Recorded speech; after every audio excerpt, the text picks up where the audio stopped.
At the end of the dystopian Japanese anime film Akira, a throbbing white mass begins to envelop Neo-Tokyo. Eventually, its swirling winds engulf the metropolis, swallowing it whole and leaving a skeleton of a city in its wake.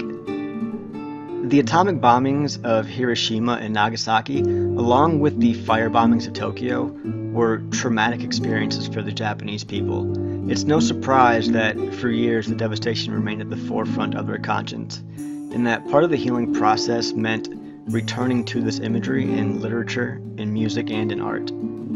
The finale of Akira is only one example of apocalyptic imagery in the anime and manga canon. A number of anime films and comics are rife with atomic bomb references, which appear in any number of forms, from the symbolic to the literal. The devastating after effects, orphaned kids,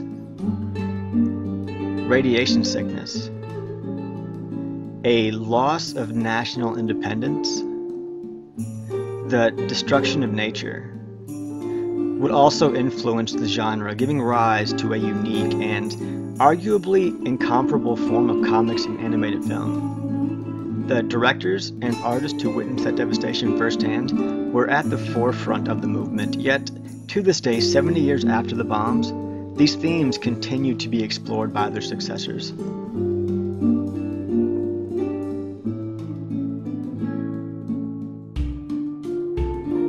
We can see the lasting images of the fire bombings and the atomic bombs in the works of artist and director Osamu Tezuka and his successor, Hayao Miyazaki. Both had witnessed the devastation of the bombings at the end of the war. The bomb became a particular obsession of Tezuka's. His films and comics both address themes like coping with grief and the idea that nature, in all of its beauty, can be compromised by man's desire to conquer it. His stories often have a young character who's orphaned by particular circumstances and must survive on his own. Two examples are Little Wansa, about a puppy who escapes from his owners and spends the series looking for his mother, and Young Bear Cub, who gets lost in the wild and must find his way back to the family.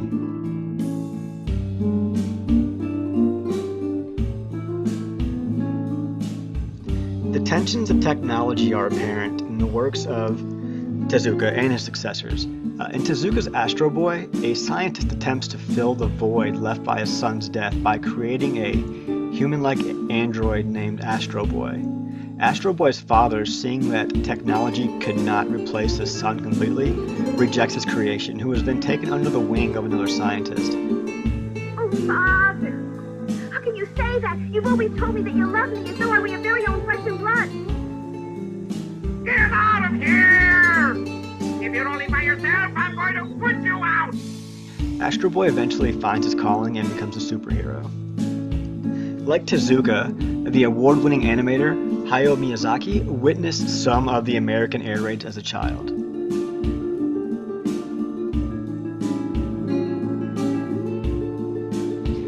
Miyazaki's work often refers to the abuse of technology and contains pleas for human restraint. In Nausicaa of the Valley of the Wind, the radioactive mutants populate the land.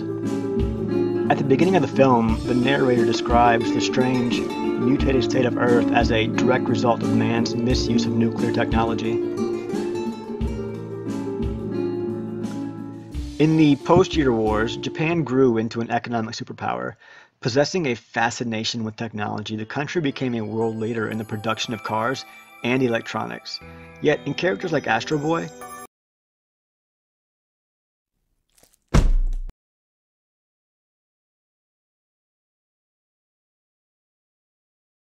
we see some of the tensions of the modern age.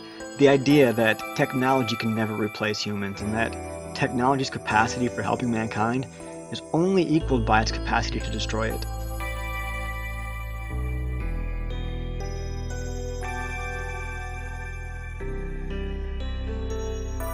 There were also the after effects of the bombs, some of which are still felt today.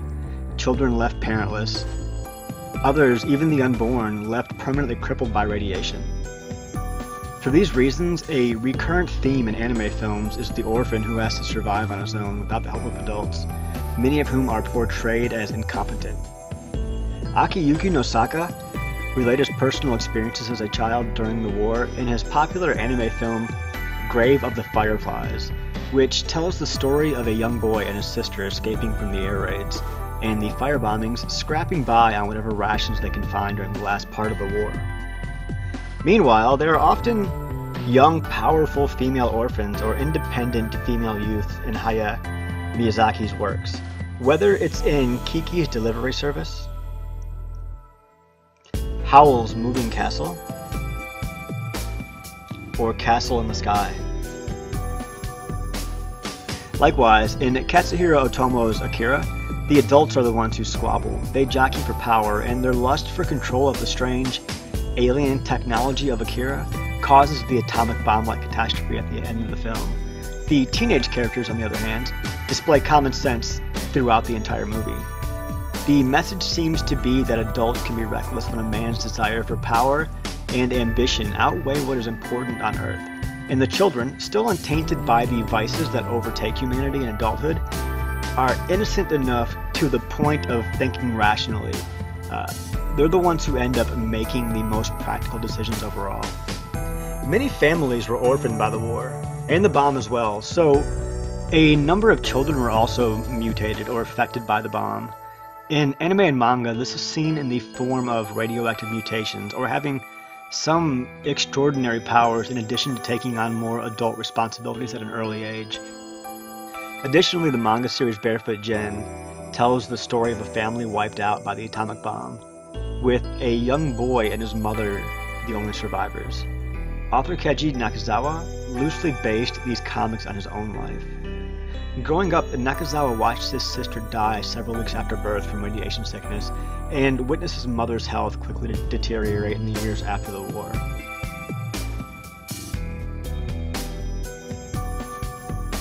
Osamu Tezuka believed that the atomic bomb acted as the epitome of man's inherent capacity for destruction. Yet, while Tezuka commonly referenced death and war, he also believed in the perseverance of mankind and its ability to begin anew. With the themes of death and rebirth being commonly used as plot devices to symbolize Japan's and the lives of many Japanese wartime and post-war experiences, including the aftermath of its destruction after the bombs fell.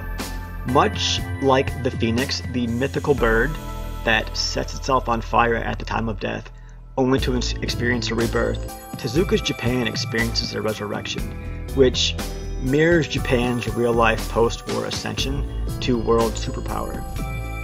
Other filmmakers have repurposed this theme. In Space Cruiser Yamato, also known as Star Blazers, an old Japanese warship is rebuilt into a powerful spaceship and sent off to save a planet Earth succumbing to radiation poisoning.